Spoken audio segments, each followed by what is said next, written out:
Thank you for joining us for today's webinar, Applying the Science of Addiction Recovery, Expect Recovery. My name is Marla Kaufman, and I'm the Communication and Health Promotion Associate at IRETA. I'll be moderating our webinar today. I would like to go over some quick housekeeping items about how to use the WebEx technology and how to access continuing education credits. If you're joining us by computer, we have some poll questions launched that you can fill out while I am going over these housekeeping items. First, we would like to encourage you all to participate in today's webinar through a few ways. If you have questions for our presenter or are experiencing any technical issues, please use either the chat function or the Q&A panel to communicate your questions. Our presenter, George Braucht, will be taking questions throughout the webinar and at the end if there is time. Feel free to submit your questions through the chat or Q&A box at any time. This webinar is approved for 1.5 PCB and/or NADAC credits, which are free. A certificate of attendance will also be available to download from your MyIRETA account following the webinar. Please take note that it will take up to 48 hours for your CEUs and certificate to be available in your MyIRETA profile because we have to cross-check your attendance with WebEx following the webinar. After the webinar, you will receive a follow-up email. This email will include a link to an evaluation form for the webinar, as well as more information on how to access your certificate of attendance and continuing education credits. We may send you an additional email to remind you of the evaluation. I would now like to introduce today's presenter. George Braught's psychotherapy and community psychology experience includes consulting in workforce development, behavioral health, and social justice with clinical and peer service providers. He co-founded the Certified Addiction Recovery Empowerment Specialist Academy, a peer recovery coach curriculum that is operational in several states, and the Forensic Peer Mentor Ready4ReentryPro training for people with lived experience in the criminal legal system. George assisted in developing and delivering curricula for Recovery Residence Manager certification and REC CAP Navigator trainings. George is a charter board member and a curriculum developer with the National Alliance for Recovery Residences, a Level II PCOMS trainer with Better Outcomes Now, and he is a national recovery consultant with the SAMHSA's Opioid Response Network. Okay, George, if you are ready, I will hand things over to you, and I will Very nice. shut this pool down. Did you get a chance to look at it? Well, See who's joining us. looks like we've got Yeah, it looks like some folks haven't had a chance to fill it out yet, but yeah, maybe we'll wait a little bit and okay. see if more people log in and actually complete the poll. Okay, yeah, if you've logged in and haven't done the poll yet, please take a look at those questions. There's about a minute left to do that, and I'll let George get started while we leave that up. Okay. Well, thank you, Marla. I appreciate this opportunity and welcome everybody. I'm really delighted to have this opportunity, and I look forward to having some conversation with you about what this thing is called the science of addiction recovery. So the presentation I'm doing is one that I developed over the last 25 years, but it started with the work of Flo Hilliard with the Faces and Voices of Recovery. And I wanted to give her a shout out because she is the one that really brought to the forefront this idea about we spend a lot of time talking about addiction, but not so much people talking about recovery. And that's what this is really about. And I want to start with this quote from Charles Darwin, who said, "It's not the strongest of the species that survives, nor the most intelligent. It's the one that is most adaptable to change." And we have a system within us, about 500 million years worth of DNA, that is about doing that survival piece and being able to adapt. And fundamentally, that's what this is really all about. So I do want to just start by saying, why is this important? And often what we find is that the family and the actual alcohol and other drug user, this information helps to explain what seems unexplainable. why people have cravings, and then why do you go back to using, even if you know there's going to be horrible consequences that potentially can follow. Secondly, it's a way of reducing stigma and blame and anger toward both the family member as well as the person who uses alcohol and other drugs. And then it promotes recovery for more people, including family members. So it looks like if we check out the poll, we've got about the majority of folks here are, Yeah, can you see those results? yeah, kind of, sort of. You want to, Sure. So it looks like about 43% are addiction counselors. We have some folks in nursing. We have some program coordinators. We have a few peer recovery specialists and a few students, and about 12% said other. nice. It looks like most people are in the mental health or addiction treatment fields, and with a few in education and EAP. Nice. Very good. Well, welcome everybody. Looks like I'm delighted we've got such a mix of folks. That's what really makes this work well.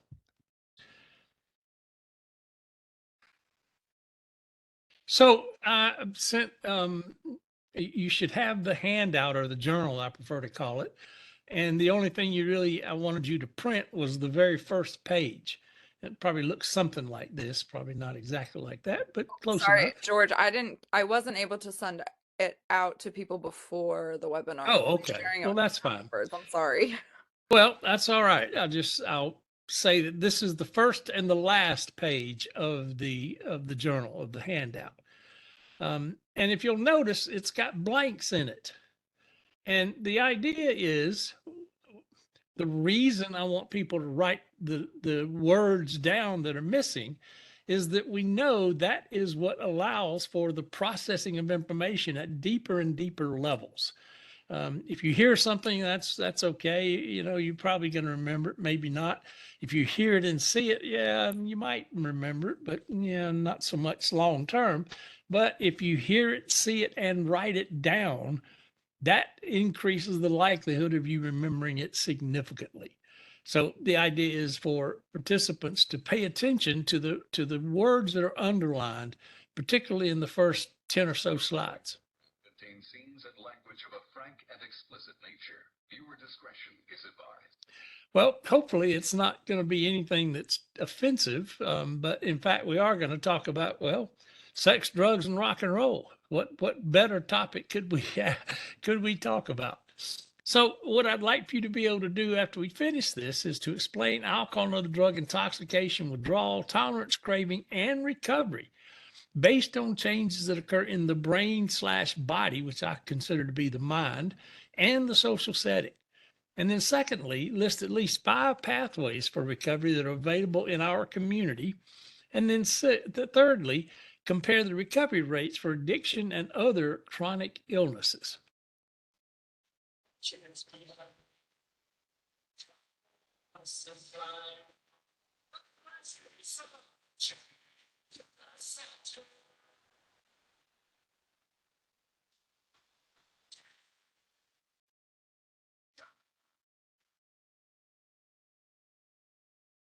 So there's 3 main takeaways. Like other preventable, treatable, and chronic health conditions, addiction and recovery affect the brain, body, and again, those two put together I consider to be the mind, and behavior.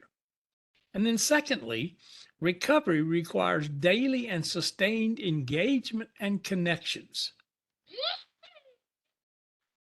And then thirdly, over 23 million Americans are in long-term recovery from alcohol and other drug use, and we carry the message of hope that actually expects recovery. And it's about that emphasis here on how many people have actually resolved an alcohol or other drug problem that is what's most significant and most relevant. We spend a lot of time in this country talking about the problem without really spending at least as much, if not more time talking about the solution. And so that's why I think this is such an important presentation. So I want to invite you to begin, as I do with most of the trainings that I do, by just taking a moment to be silent and still. And I would invite you to begin this by just giving yourself an affirmation. You have a unique set of talent, skills, and abilities that nobody else has. And for that, we're grateful. And then, secondly, perhaps whisper out loud the names of the ancients and the elders who contributed to and made the life that you enjoy today possible. And maybe we can go all the way back to the First Nations people. In my case, I'm talking about the Okmulgee or Creek or Cherokee or Seminoles who took such good care of Mother Earth that we're able to enjoy the beauty and the bounty that exists all around us today. So if you don't mind, let's just take a moment to be silent and still.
Hello, darkness, my old friend.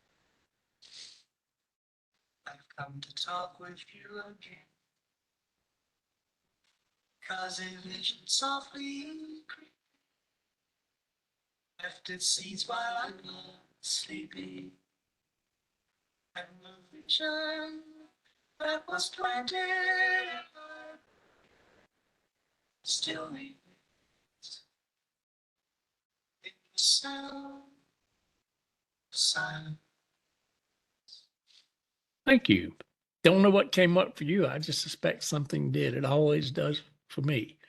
And it really is about that other side of silence. And the little exercise that we just did, I think, is a key part of what helps us begin to have that sense of moving into progressive wellness and recovery.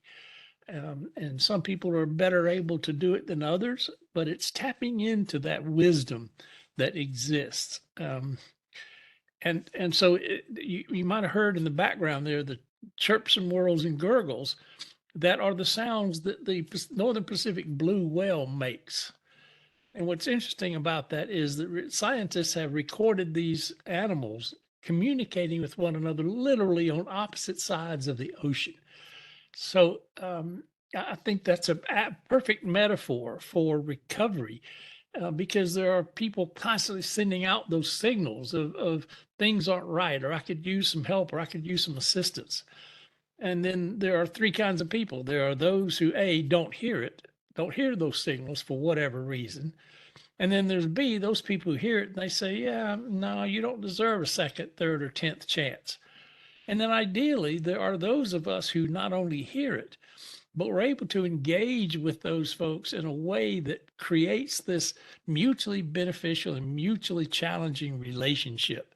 And to me, fundamentally, that's what helps promote people having that sense of, I can do this. And it's with that support. So I think it's relevant to talk about this other side of silence. And I like this quote from George Eliot, who said, if we had a keen sense of all that's ordinary in human life, it would be like hearing the grass grow, the squirrel's heartbeat, and we should die of that roar, which is the other side of silence.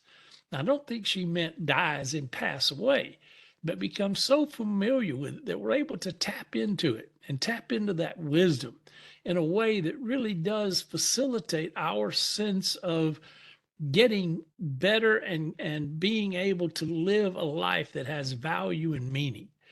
Um, by the way, George Eliot's real name was Mary Ann Evans, but back in the late 1800s, women weren't supposed to be able to read, much less write. So she changed her name so she could get published. But I think there's real wisdom there, and it's about that other side of silence and how we can harness what is that wisdom that is a big part of who we are, that comes from, again, 500 million years of genetic material. So we do this work and we promote this idea of progressive wellness, or whatever term you want to use for it. And it's about us having that sense of, I'm headed in a particular direction in my life because I think this is what will get me to a place where I feel like I have lived a life worth living. And I want to emphasize the relevance of that sense of who you are and what you see yourself doing that has value and worth, not just to you, but also to your community.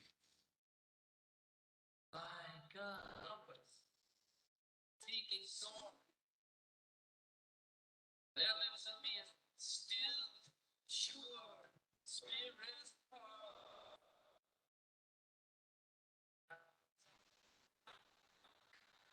thunder, light,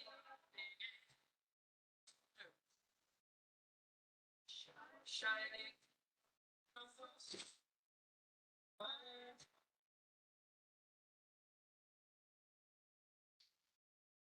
So again, I think David Crosby just nailed it on the head when he talks about having that compass and being able to recognize where it's telling us to go. And the real trick in this business is it's great when people come into the door and they say, yeah, I think your compass is headed in the right direction. Help me get to where you are going. But the real challenge is, can you work with people with the same amount of compassion and commitment whose compasses are pointed in a little different direction than yours? Therein lies the real challenge, I think, of doing this work effectively. And it's not about convincing everybody that my way is the right way. It's more about finding out what makes sense to them. How do they perceive their ability to move forward in a way that they can communicate to us what resources they have and what they think would be a useful role for us to play with them? I've seen the needle and the damage done. A little part of it in everyone.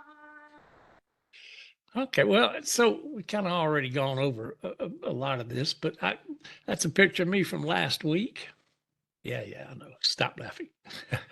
Actually, that's me at my my second job, but first job in the behavioral health field at the Hodak Community Crisis Center in Warner Robins, Georgia. And I thought I'd made it. It was just amazing. But I got into this work because I just kind of wanted to help people, and I found myself being more and more called upon by friends to say, what should I do? What do you think? And that led me to kind of take the traditional route. And my what is really promoting personal, professional, and community development. So I started off in physiological psychology, then switched to the other end of the system spectrum and studied community psych, and more recently have gotten into positive psychology.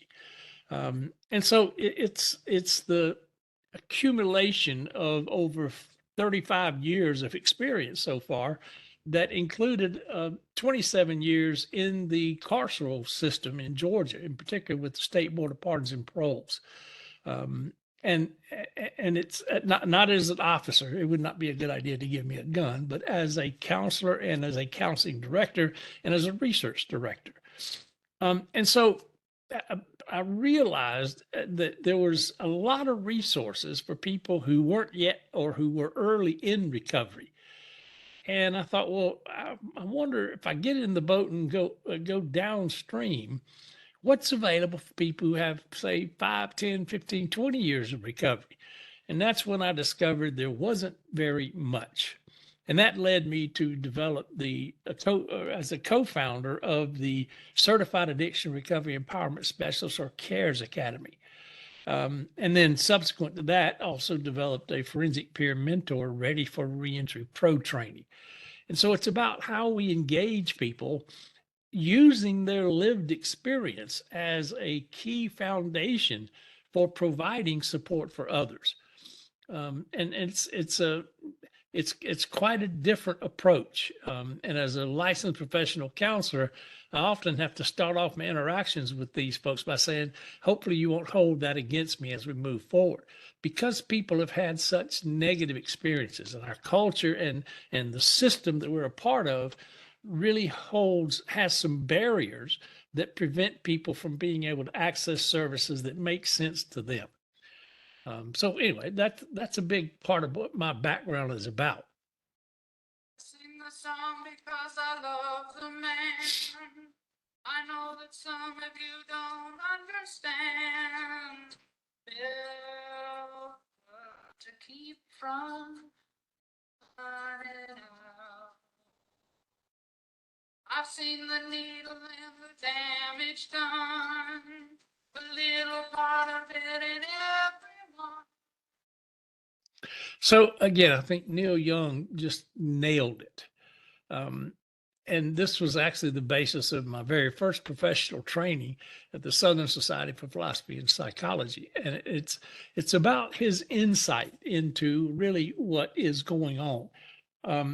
And I really appreciate the line. I know that some of you don't understand milk blood to keep from running out. What is that about? Why would he describe that?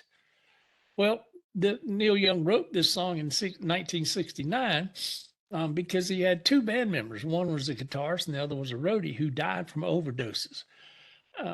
And he felt some sense of responsibility for it. And so Needle and the Damage Done was an ode to their experience.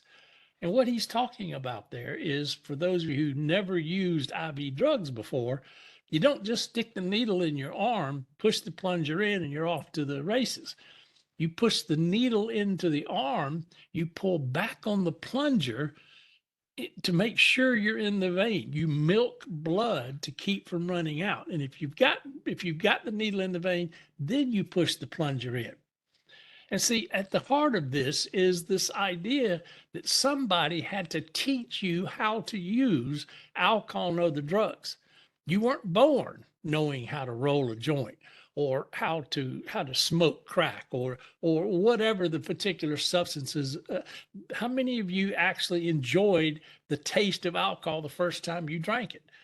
Yeah, I can't see hands, but it's very few.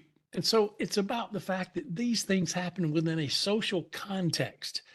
And that's the piece that often gets missed when we're talking about the relevance of community.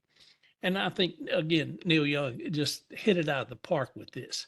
But it's really interesting to me that he also indicates that there's a little part of this in everyone.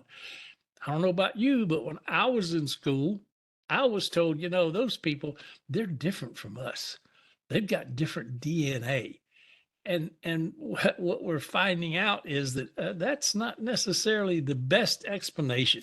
It really is it's something that is much more pervasive than we often want to give credit for. So these are just some examples of some of the things that are most relevant in my life today. I will say down there in the bottom left is my better half, as well as our first great granddaughter. Yeah, that's our granddaughter that's in the bed. That's her baby. There's nothing quite like, well, I always said being a grandparent was reward for having kids. But there's nothing quite like being able to watch your children be grandparents. It's very, very cool. And so it's important for you to understand that I too am a person in long-term recovery. And that is a a significant thing that happened over 35 years ago, well, 34 years ago, soon to be 35, because I had people who came to me and said, "You're pretty good at what you do, but we think you can be better."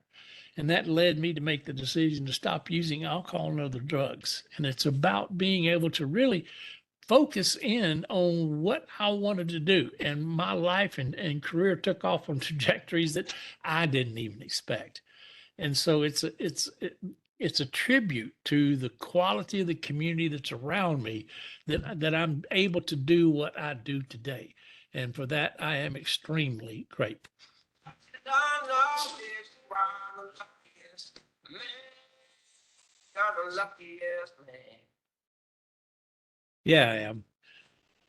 And I want to just one quick kind of advertisement. If you go to my website, if you know somebody who knows somebody who knows somebody who knows somebody who knows somebody who uses either illicit or prescribed opioids, I highly recommend going and downloading this brief opioid overdose knowledge questionnaire. It's a great way to just have a conversation with the individual about what do you know about the potential of you having an overdose and what to do if that were to happen. So I would encourage you to get that tool. I think it's quite handy. So what stands out to you about what's on this screen? And Bonnie, I appreciate the fact that you like the music. Well, for most people, they look at it and say, "Well, there's a cow, and it's weird because it's a cow that's got a cross on its head." Yeah, what about it, Sammy? So a cow with a cross on its head, what kind of cow would that be? Anybody? Well, I would call it a holy cow. Holy cow. Yeah, there you go, Tennille. Very fine. Oh my goodness. Well, it's interesting because likely what just happened is something very similar to what you see with these light bulbs. Yeah, Cynthia, that's kind of funny, isn't it? And so it as soon as I said it, it spread from my voice to your ears, and you had emotional reactions to it. And if we were all in the same room together, it would have passed from one person to the next, to the next, to the next. As it is, it passed, but it did it through an electronic process, not through necessarily an interpersonal process that would normally happen if we were face to face. And so with that, you got a dose of oxytocin, dopamine, serotonin, and endorphins. And I want to just show this picture of the brain as a complete organ, because so often it gets presented as cutoffs and all you see are the flat surfaces. But you can see there are multiple sections of the brain that develop that have multiple functions. And that's part of what we're going to spend some time talking about here in just a few minutes.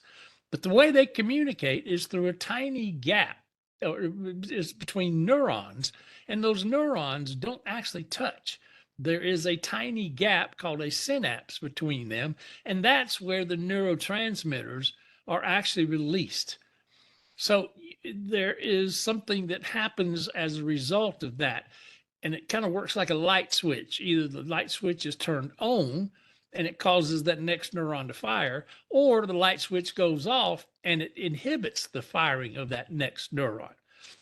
But the more we have experiences, the more connections develop between all these different parts of the brain.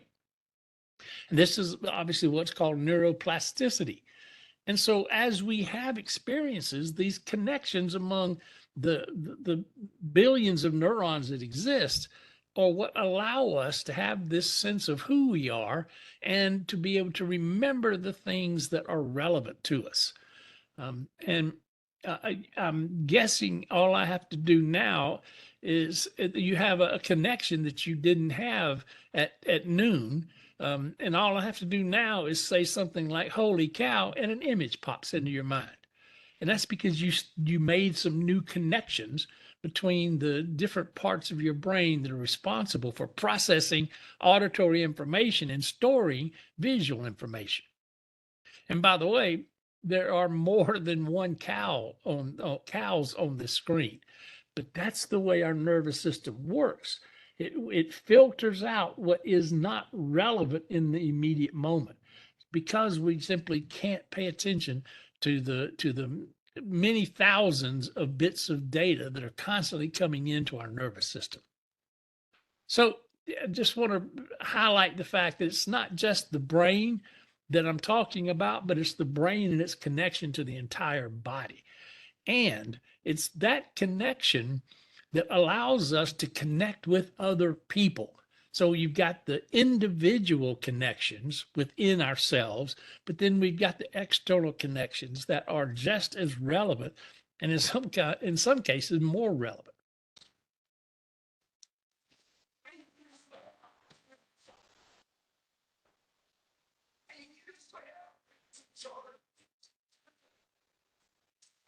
And this is where I think it really does help to understand that it's not just certain people who get addicted to things. Most of us have the potential to really begin to develop habits and to engage in those habits, even though sometimes they can produce detrimental or negative behaviors. So I want to just mention the big four. And by the way, last time I checked, there were over 130 neurotransmitters in the brain, but these are the four that get all the headlines.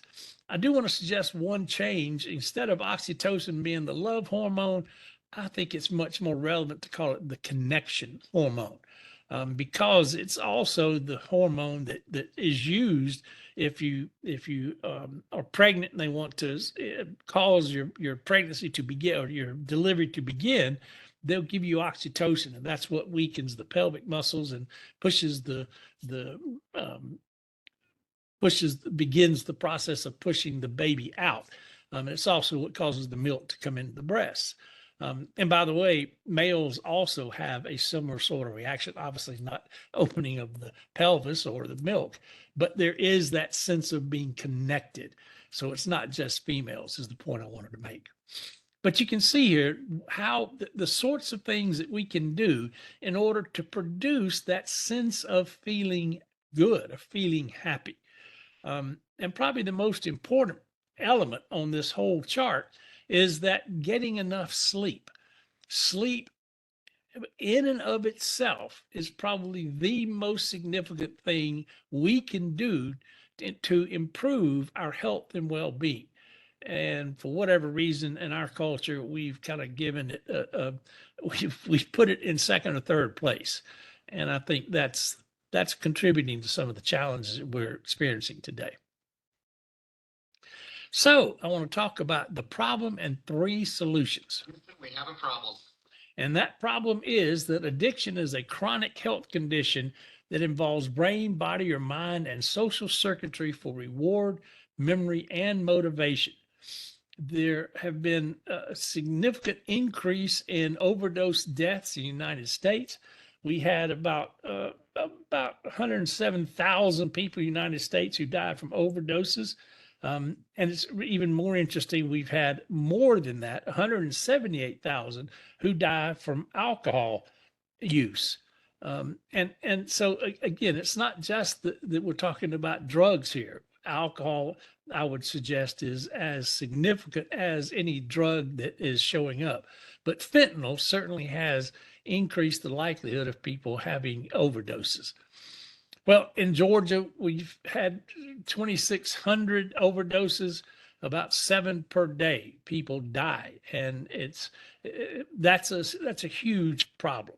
If we look at it nationally, what we can see is that this increase in overdoses has specifically impacted the Black and Latino and Native American populations much more than they have the white. The Latinx is the lowest on the grid, but nevertheless, it has increased.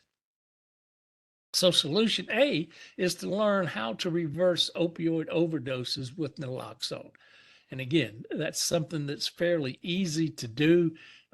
If I'm sure your state has some organization that can help teach you and your colleagues, if they haven't already, how to administer naloxone. It's a vital tool for people working in this field today. So solution B is to listen to the benefits of sustained connections in people's recovery stories. And I like this African proverb that says, until lions have historians, tales of the hunt will always glorify the hunter. Now, what the heck does that mean? What's that got to do with recovery? Well, the fact of the matter is, we now are at a position for people who have lived experience in recovery to come to the mic and to talk about what that's like and to talk about what helped them and to invite other people into a similar sort of process, as opposed to the people who do treatment. And I can't tell you how many programs that I've worked with who, during the orientation of their clients, will say something to the effect of, only two out of 10 of you is going to make it. And my first reaction to that is, man, this program really sucks. But the tendency is for them to say no, and the reason is because you have a problem inside of you, as opposed to recognizing the context within which people live. And so it's about us being able to step up and talk about what works. So let's do another poll real quick. Do you think alcohol or other drug dependency is a disease, a behavior problem, a moral or emotional weakness, or maybe there's different causes for different people?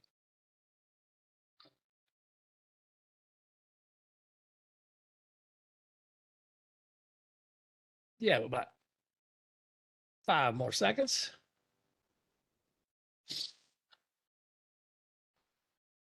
Yeah. So, All right, we still have some people completing it. I'll close good. it here in about 10 seconds. Okay.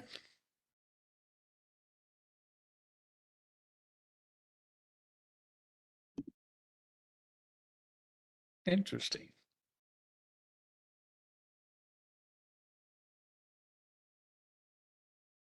All right. I'm just gonna put those up on the screen. Okay.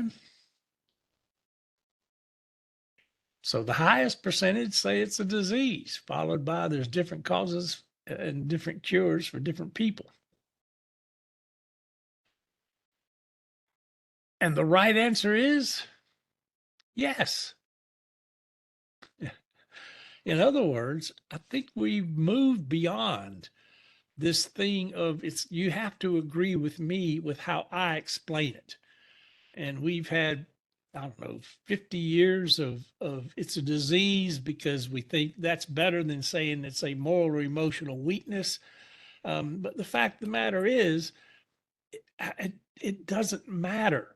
It's about us building a tent that's big enough to hold everybody, regardless of what they think the problem or the cause of the problem is. And the real challenge here is that we have to acknowledge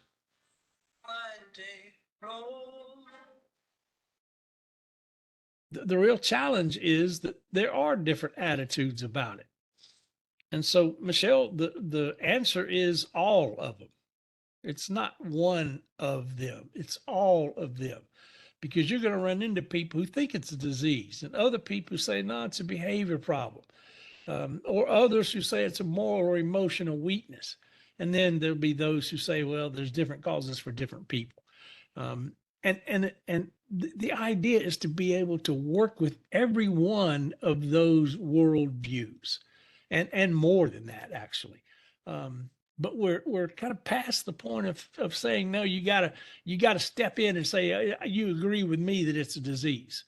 That those days I think are over. But the real point is each one of these view a recovery or health or well-being pathway differently. And so if somebody believes it's a behavior problem, send them to a behavior therapist. If they think it's a moral or emotional weakness, you might send them to a church or a synagogue. So hopefully you're starting to get the idea that it's about really leaning into and understanding that person's perspective and their worldview as the basis for how we provide support moving forward. So solution C is to develop recovery-oriented systems of care. Notice there's an S on the end of systems. It's not one system. There's many, M-A-N-Y, not M-I-N-I, M-A-N-Y systems. And so we're in the midst of a paradigm shift.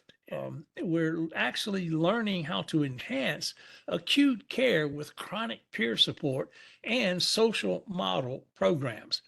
So what does that look like? Well, this is what I was taught in school, that it's about the biopsychosocial approach, where the focus is on the disease, and it's done by disease experts who offer treatment. And it begins by teaching people what's wrong with you. As a therapist, I have to give a DSM diagnosis in order to get paid. Well, what we are now learning is that there's another approach to it. And this is the chronic care approach, where the focus isn't on disease, it's on recovery and the recovery processes that exist in our communities. And it's delivered by recovery experts who offer service. And they start with identifying what's right with you. And so it's a different philosophy, it's a different approach. And the disease model actually is the one that expects relapse. We've got all this technology about relapse prevention and how to manage it. And I'm not anti that stuff. I'm just saying that there's a lot of technology that has been put into evidence-based practices around relapse prevention, and that's good stuff. However, on the other side of the aisle, we've got a whole slew of interventions, and that's probably too strong of a word, but ways of addressing recovery or resilience. Now, the traditional approach is partly what has contributed to the stigma and discrimination that still exists, where we think people are somehow less than when they get that diagnosis. Well, on the chronic care social model side, if you expect recovery, what we do is promote contagious hope and redemption. And it's about that sense of, I have done it, and I'm guessing I may be able to support you in figuring out how you think you can do it. And so, is it a 6 or is it a 9? Well, that's one of the implicit biases that we have learned from our culture. It's as if there is a right answer. Well, the fact of the matter is, no, there's many right answers. And so the answer here is it's both 6s and 9s that seems to work best, because the opposite of addiction is not sobriety. The opposite of addiction is connections. And frankly, it's those connections that are spreading contagious hope and redemption that are going to be what counteracts the stigma and discrimination that still exists in our culture, in our world.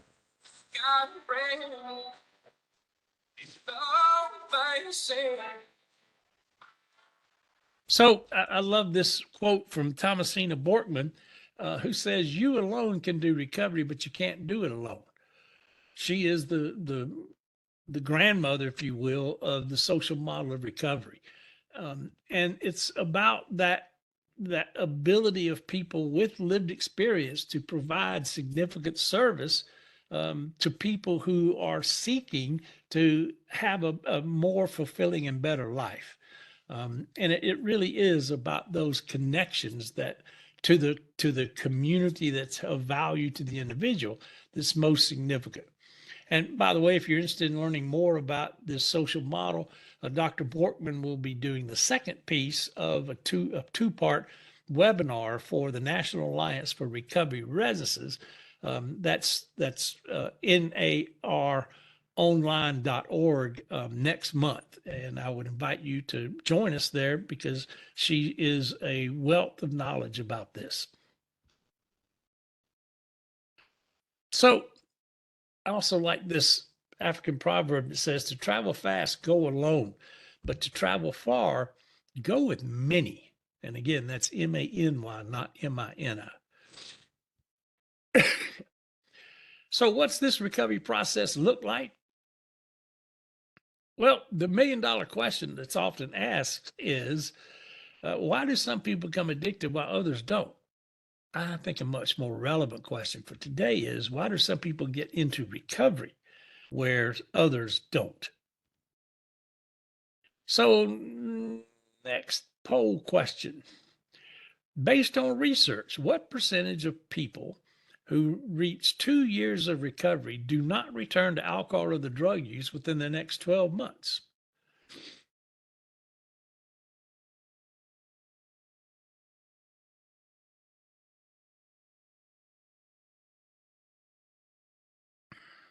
Okay, we got a few people that are tapping in.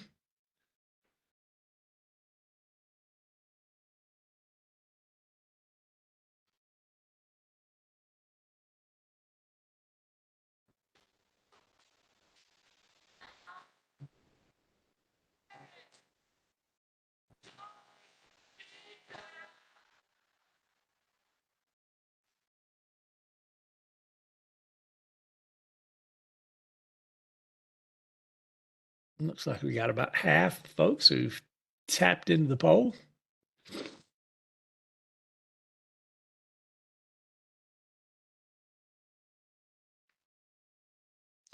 Okay, well, it looks like 20% say it's 36%, 19% say it's 66, 9% say 86, and 8% say 16%. And the correct answer is, 66%. And this is based upon some research that Michael Dennis did quite a few years back, but I think it's still relevant. On the left-hand side is the percentage who sustain abstinence another year. Across the bottom is the duration of abstinence. We might break this down into early, middle, and late recovery. And what the research showed is over a third of people with less than a year of abstinence sustain it another year. Now, I think this is relevant because if you are a treatment provider and all you know are people who are coming through your door, then that's your experience. Most folks aren't going to sustain their recovery long term. However, if you run this on out to, let's just call it 2 years. Oh, big cow. Yeah. Suddenly, what we see is a significant increase. Less than half of people are going to return to alcohol or the drug use. And then if you move that on out to, let's just say 4 years, only 14% are going to resume alcohol and other drug use. So part of the challenge here is, who do you know who is in the middle, latter, and latter stages of recovery? And if your community consists only of people who either don't use alcohol or other drugs, or who are in early recovery, then your view of whether or not this works, that's what informs it. So it's about really having the opportunity to get to know more people who are in those latter stages of recovery. And again, that's where peer recovery support services come in. So on average, what we know is that it takes time. People don't just stop using alcohol and other drugs and suddenly their lives are better. They've got a job that pays a living wage. They've got a place to live that's comfortable. Those sorts of things take time. And it's about having that extended support that I think is what's most relevant. So another poll question is, what percentage of people who say they used to have a problem with alcohol or other drugs, but no longer do, describe themselves as actually being in recovery? At least I don't know that there has been a replication of that study. Good question.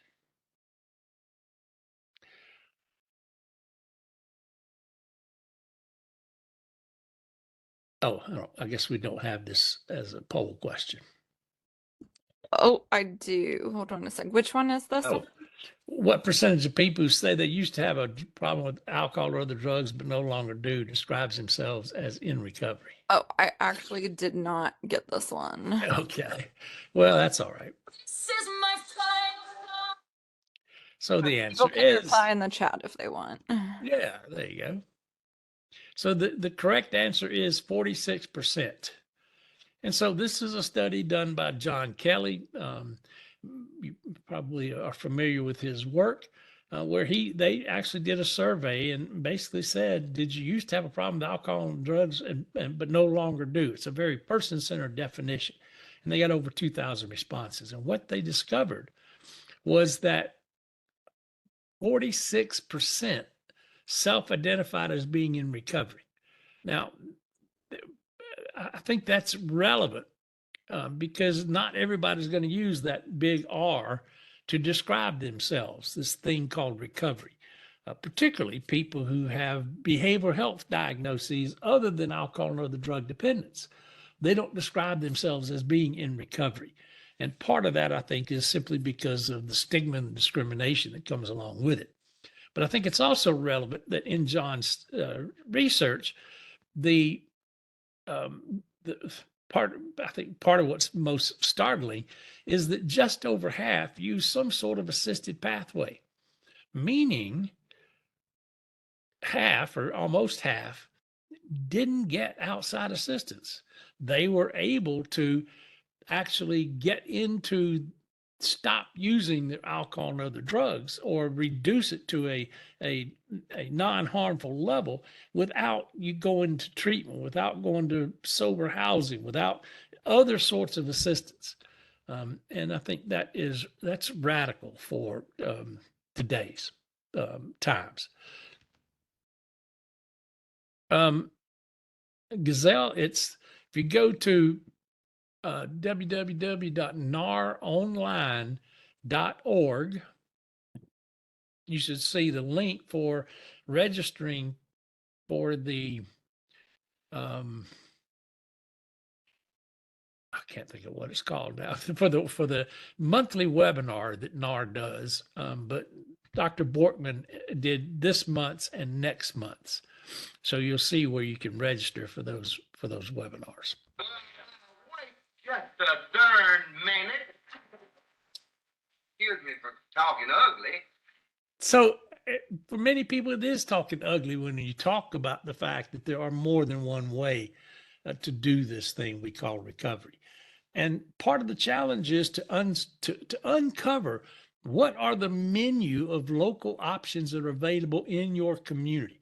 And when I do this in a community, this is the point at which we'll stop and I'll ask people to take a sticky note and write down the name and location of all recovery resources and put it up on a flip chart.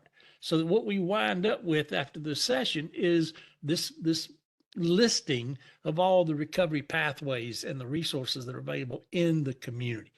But I want to point out that there'll be different people who are attracted to different aspects of those resources. And there's many more indigenous roots beyond what we've got listed here, which is frankly the old white man's list of recovery resources and recovery pathways. So this is where I need to talk about individual variability. And this is based upon Kurt Lewin's brilliant recognition that behavior is always a function interaction between people and their environments. So yes, your genetics play a role, as does your lived experience. And that interacts with your environmental or situational contributions. It's not either or, it's both and that gets us where we need to go. So yeah, no, you won't ever find me doing what's pictured there. I'm just not going to do it. There's other people here who I'm sure they'll think, oh man, that would be so much fun. I can't wait till I get to go do it again. Well, that's that individual variability. And it's related to our experiences, the context that we grew up in, as well as the context that we currently are living in. So let's talk a little bit about the brain. I don't know how many of you have had the pleasure of being in one of these machines, but we now have technology that allows us to really identify and look at live tissues within the body, including the brain, using one of these different machines. So this is a graph, if you will, of an individual's reaction to cocaine. and the yellow shows you where the cocaine is binding in the brain. So, what do you notice the differences between that first brain on the top left and the bottom brain on the bottom right? Well, for most people, what you can see is that that bottom brain is not working as well as it was before the drug was used. In other words, it's not firing like it was before. And so the mind that's attached to that brain either says, this is life enhancing and the most fun I've ever experienced, or they might say, no, this really wasn't so much fun or enjoyable. I don't like the feeling of bugs crawling under my skin, which is not uncommon when people really do a lot of cocaine. So the fact of the matter is, your reaction can be anywhere on a continuum from having a craving following it, meaning I want to do it again, to really being repulsed by it and saying, no, I'm going to avoid doing that anymore. It's not that everybody has the positive reaction to it. So the brain obviously is a significant organ in this process. It weighs about like a bag of sugar, 100 billion neurons, and there's over 10,000 varieties of neurons, and they communicate through an electrochemical process that I've already talked about. And as they connect, when you have repeated experiences or significantly intense experiences, they grow those connections, and those connections will continue to get stronger and stronger and stronger. If you don't use them, they'll get weaker and weaker and weaker. And that's neuroplasticity. And there's an estimated 10 to the 10th power of number of connections among various neurons. And the neurons they monitor our sensory inputs for patterns that are related to our survival. Am I safe or not is the first question. And then from there, it goes into other aspects of survival. And so it really is about making sure we're aware of changes that happen in the environment. And we create maps and we make meaning out of that sensory information. And that to me is fundamentally the function of the mind. So the brain and body connections, this controls everything that we feel and everything that we do, everything that we have emotions around, every idea or thought, everything that makes up our human experience. And some of the most important changes in the brain happen during childhood and adolescence. So this is a diagram of our nervous system, and I want to point out the relevance of the peripheral nervous system. And you can see it's broken down into the autonomic and the somatic, and then the parasympathetic and the sympathetic divisions of the autonomic nervous system. Not going to get into all the differences in those, but I think it's relevant to kind of understand how this works. Because the parasympathetic division is what is responsible for what we might call the rest and digest processes, whereas the sympathetic is the one that creates a sense of being active and alert. And it keeps us more in touch with the external environment as opposed to the internal environment. So I want to show you a quick video about trauma in the nervous system from the polyvagal perspective. And I'd like for you to pay attention to what are the three general responses or states that are used to navigate through the world each day.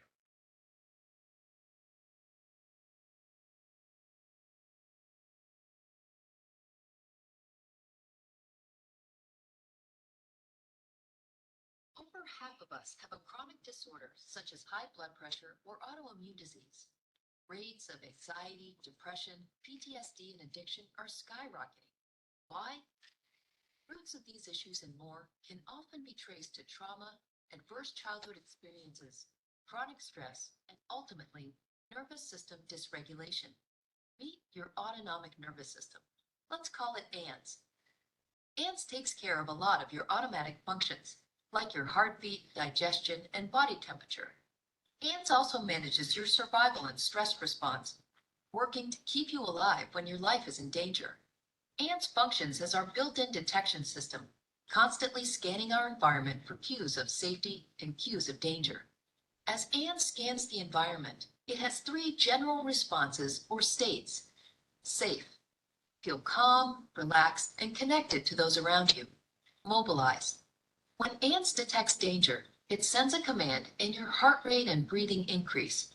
Adrenaline and cortisol are released, and blood rushes to your muscles so you can handle the threat. This is our fight-flight response. Immobilized. When Anne's detects that the danger is so great that you can't fight or run, it shuts you down. In this state, our heart rate, blood pressure, and body temperature decrease, and pain-numbing endorphins are released. Anne's does all of this automatically without us thinking about it. Anne's doesn't just use these states for survival, it uses them to navigate through the world each day. When Anne's functions well, it moves fluidly from one state to another, 1 minute mobilized and ready for action, and the next resting and recovering. Anne's will often blend states together. When we play, Anne's combines the mobilized and safe states, and when we are intimate with loved ones, it combines immobilized and safe states. When Anne's can stay flexible and fluid like this, it helps us manage and become resilient to stress and negative events. We're able to bounce back and move on. Unfortunately, when we experience trauma and chronic stress, it can keep Anne's from functioning in a healthy, regulated, and resilient way, and can keep us stuck in states of survival. A friendly get-together can become frightening.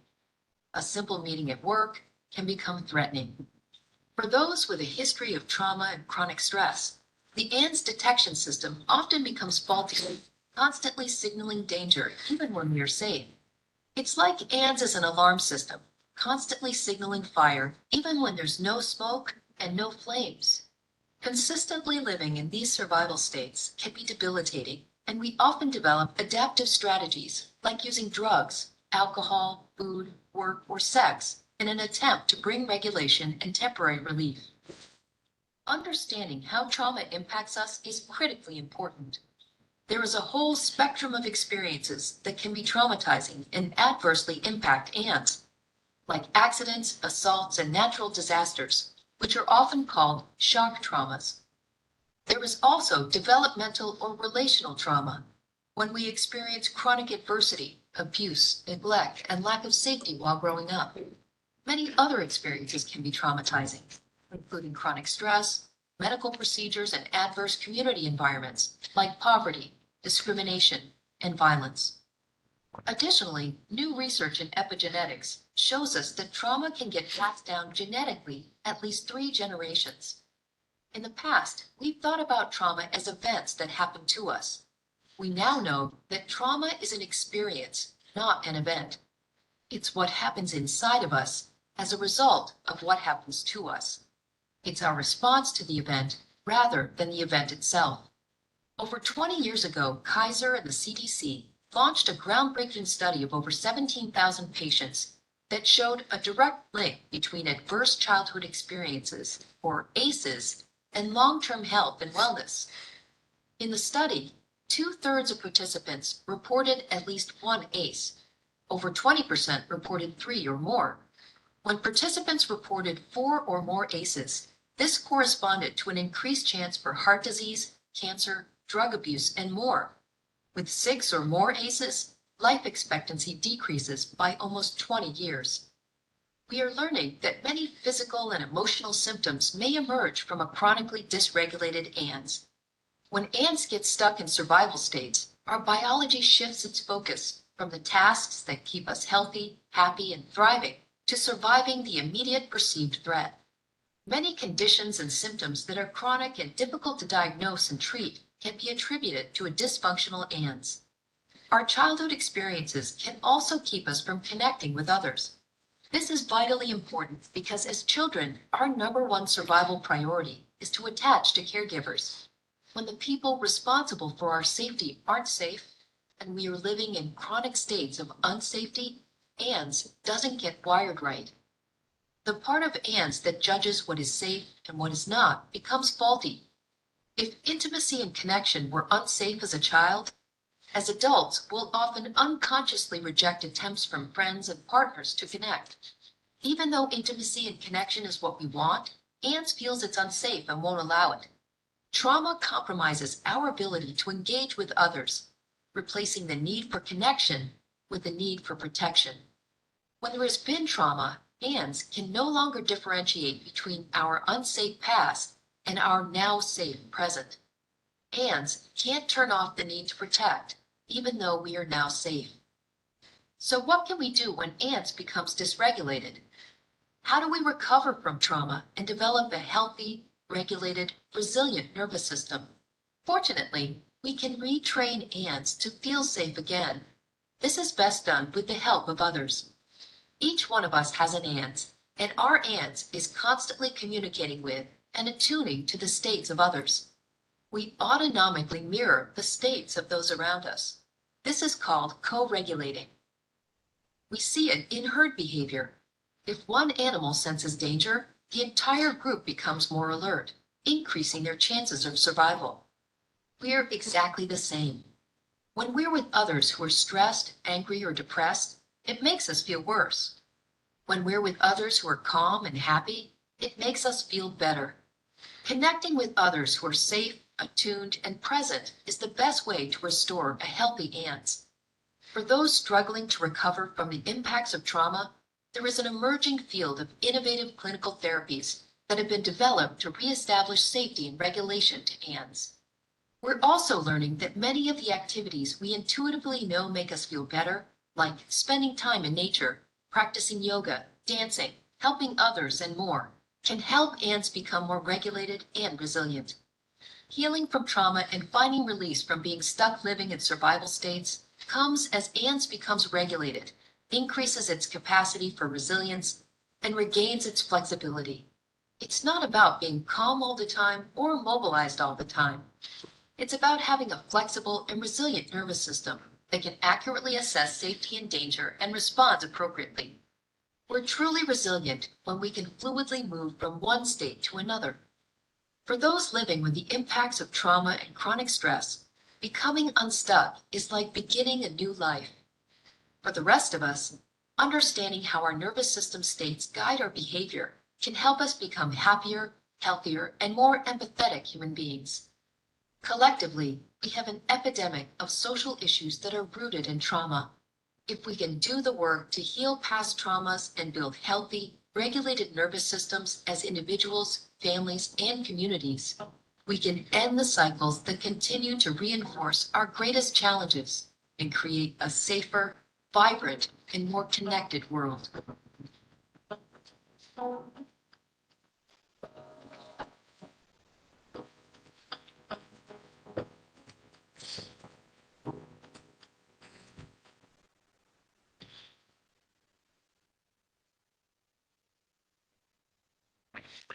So you can see the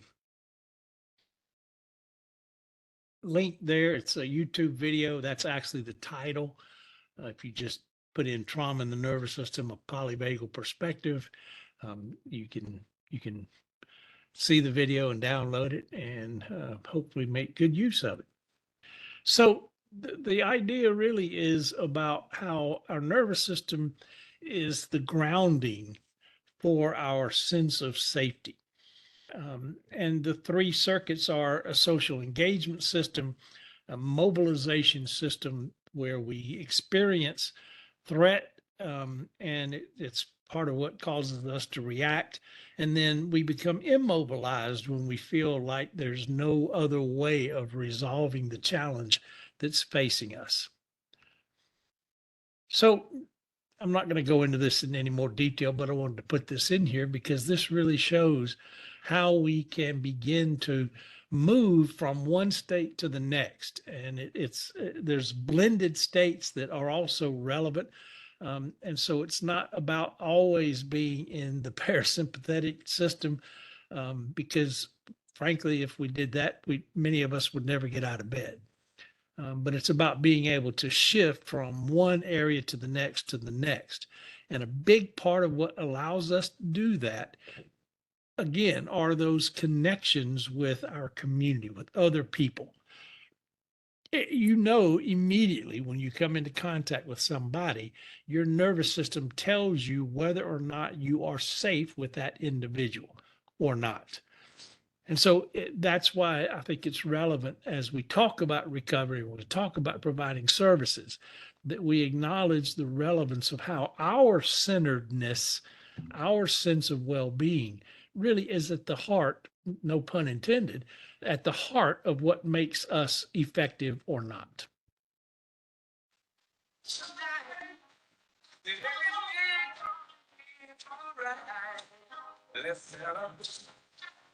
So it begins in the limbic system.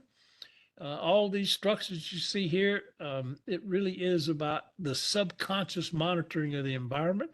We either have powerful emotions and memories that are on the one end very pleasant, or on the other end unpleasant. And it's what is responsible for the 5 F's of primitive survival, meaning how we feed, how we fight, how we flee, how we feel, and how we have sex.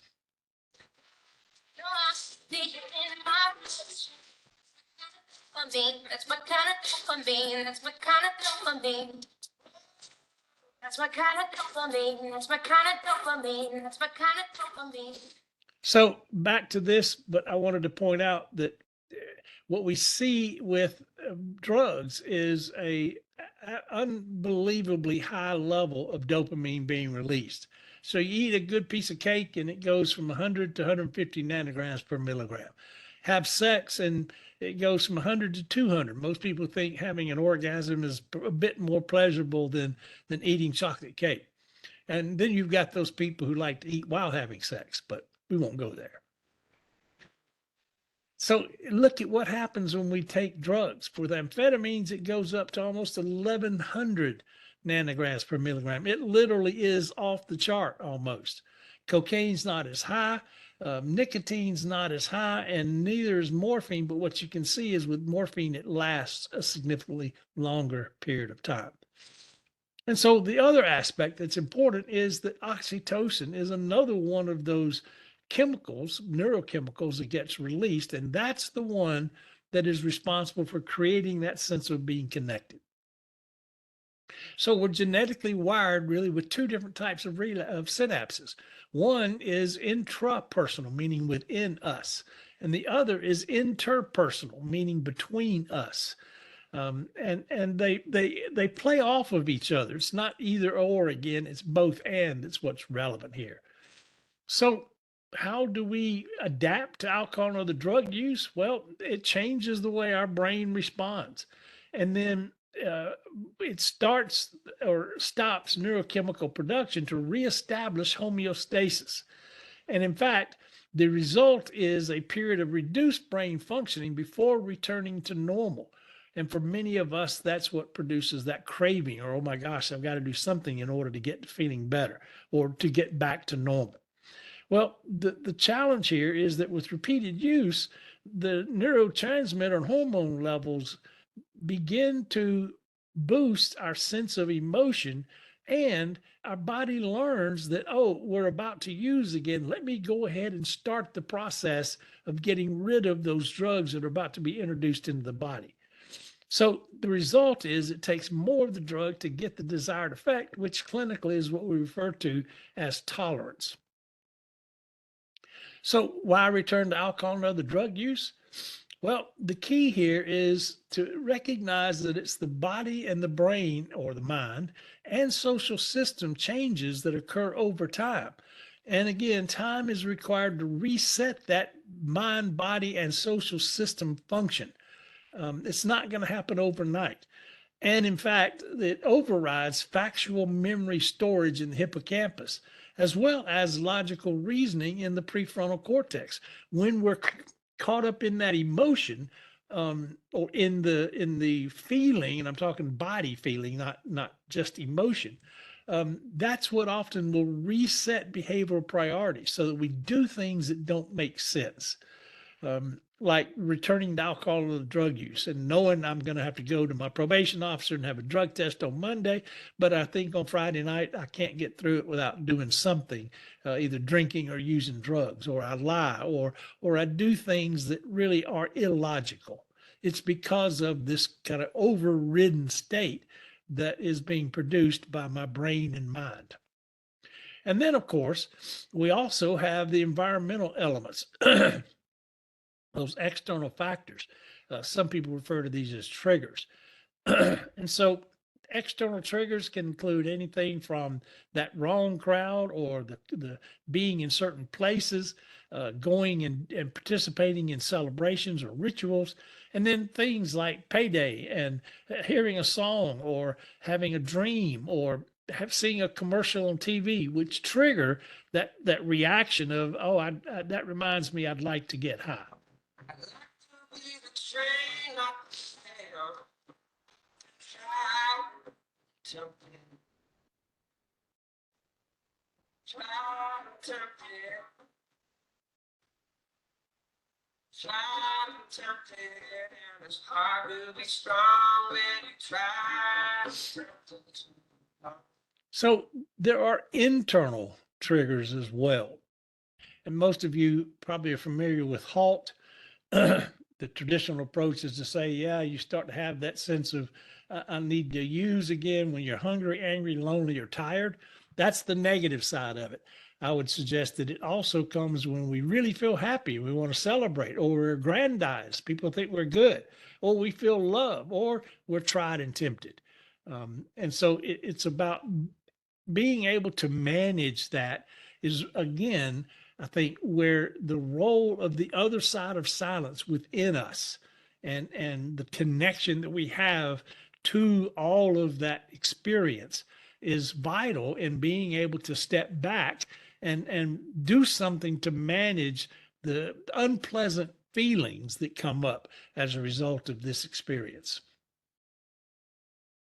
So adaptation, both neurological and social plasticity, accounts for cravings and returning to alcohol and other drug use that sets and resets our brain, body systems, and our priorities.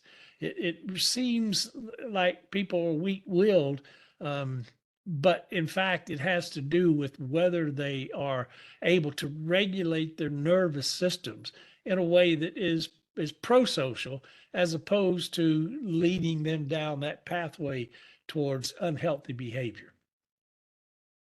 So recovery is real. This is a set of brain scans that show, if you look at the normal control on the left and compare that to the person at 1 month of detox, yeah, that brain is not nearly as active as the one on the left. But if you look at the one on the right, this is the hope shot, because that brain has begun to return to a normal stage of function. And then it's not just drugs, but this is about how we really are able to return brain functioning as a result of discontinuing drug use. And in this case, we're really talking about alcohol. I don't know how they knew it, but the phrase 90 and 90, 90 meetings in 90 days. Well, that's the point at which the brain has begun to really reestablish what might be considered a normal level of functioning. So brain neuroplasticity and social adaptation is what accounts for drug intoxication and withdrawal, tolerance and the desire to use, plus cravings and needing to use, as well as recovery.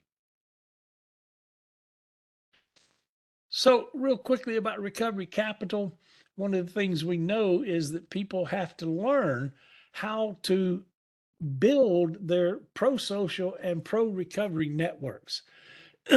So let's launch this poll if you don't mind, Marla. All right, just a second. And while they're doing that, George, a couple people have expressed interest about that webinar that you were talking about, Oh, part yeah. 2 of the social model. Yeah. So we were just wondering if you could give a link to that webinar. So Well, I saw you put the link to NAR online, and if you just scroll down to the bottom of that page, well, let me look. But I okay. think that's where the link actually is. But let me check.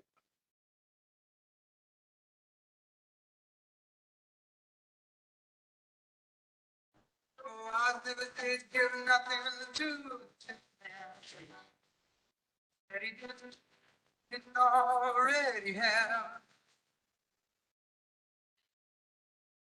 So it looks like we've got about half the folks who answered.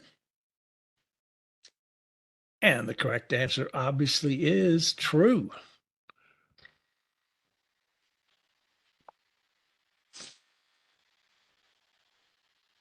So what the research shows, and this is Tom McClellan's work, is that the percentage of patients who relapse, meaning return to their diagnosed state, with drug dependence is between 40 to 60%.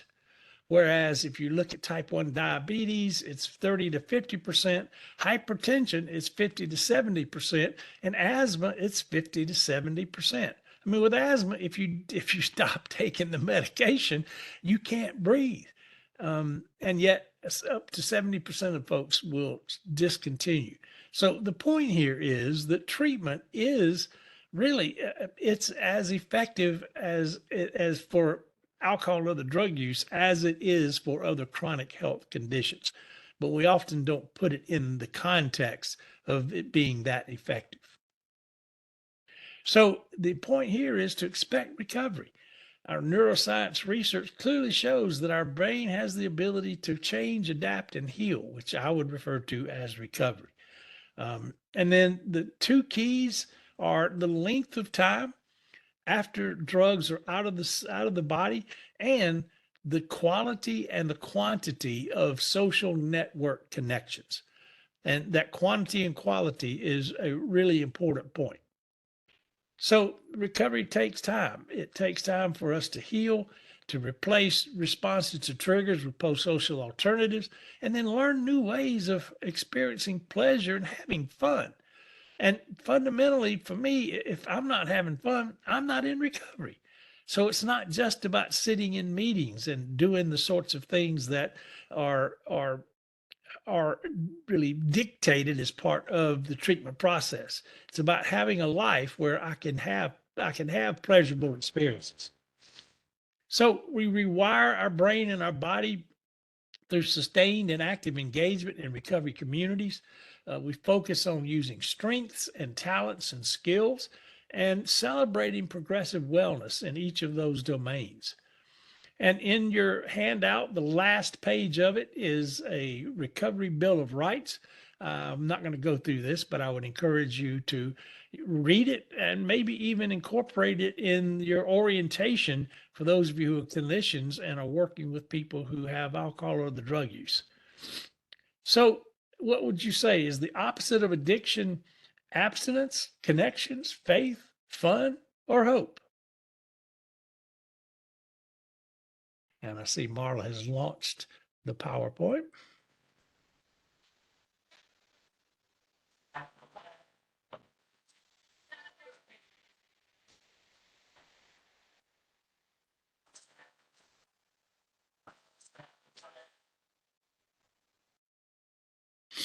Yeah, I'm from Macon, Georgia, so I had to include at least one Allman Brothers tune in this.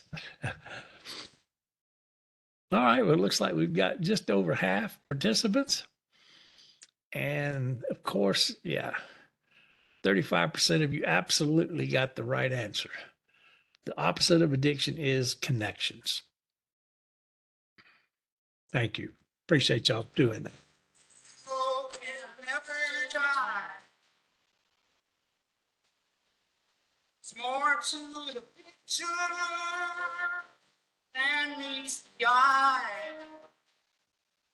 Hey, hey, my.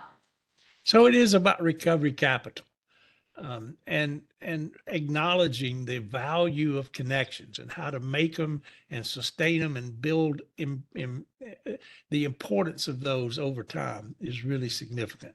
And the first job is to model the relationship enhancement skills that build mutually supportive and challenging relationships.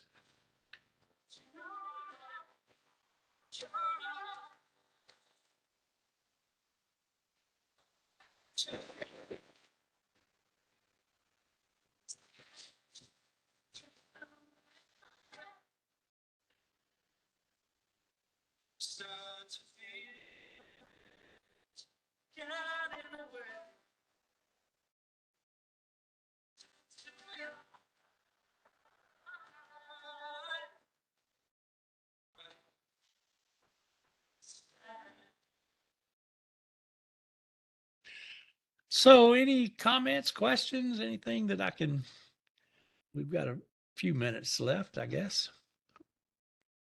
Um, just if you want to find the link for that webinar and send it to me, I can send it out in the email I send about the Yeah, slides. perfect. And also someone asked what role does what role does a harm reduction approach play in your analysis? As big a role as the individual wants it to. In other words, I think we're to the point of recognizing that the absence of drug use isn't the goal necessarily, and particularly for people who are using opiates, um, getting on medication assisted treatment is recovery. It is a step in a very positive direction toward progressive wellness and well-being. So it's as significant as going to 12-step meetings, for example. And we're in a day and a time where that's still not quite universally accepted. And so we really have to work diligently in order to help people who are using harm reduction feel like they are safe in our world. And part of the challenge with doing this work is that you're going to have people who relapse, who return to use, and you're going to have some people who overdose and die. And it's about us being able to take care of ourselves, even within those contexts. But I think the harm reduction approach is one that gives people options that they otherwise wouldn't think about having. And that's a positive thing.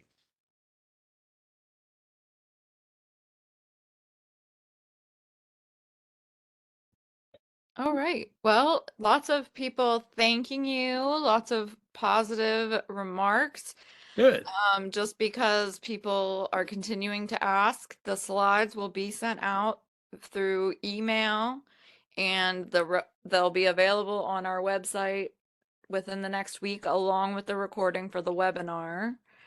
Thanks so much, George. This was really great. I am just going to go over a few last minute housekeeping items.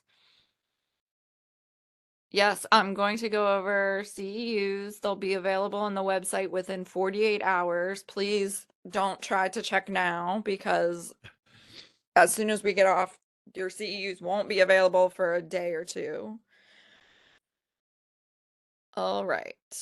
Thank you all for your great questions. And thanks so much, George, for a great webinar. We would like to remind all participants that a PDF of today's PowerPoint, along with the recording of today's presentation, will be uploaded to the webinar library located on IREDA's website sometime within the next week. I now want to remind you of our evaluation and CEU process. You will receive several follow-up emails from us. The first email will include a link to the evaluation, and the second email, well, it'll be one email, and it will include step-by-step instructions on how to obtain CEUs. Please note that it will take up to 48 hours for your CEUs to become available because your attendance has to be cross-checked with the WebEx system. We would like to request that you fill out our evaluation. It should take no more than 2 minutes of your time. Again, we want to thank everyone for taking time out of your day to participate. And thank you so much again, George. That was such a great webinar. If you have any questions, you can email us at info@ireda.org. And with that, I will conclude the webinar. Thank you and have a great rest of your afternoon. Thank you. Thanks, George. Y'all be well.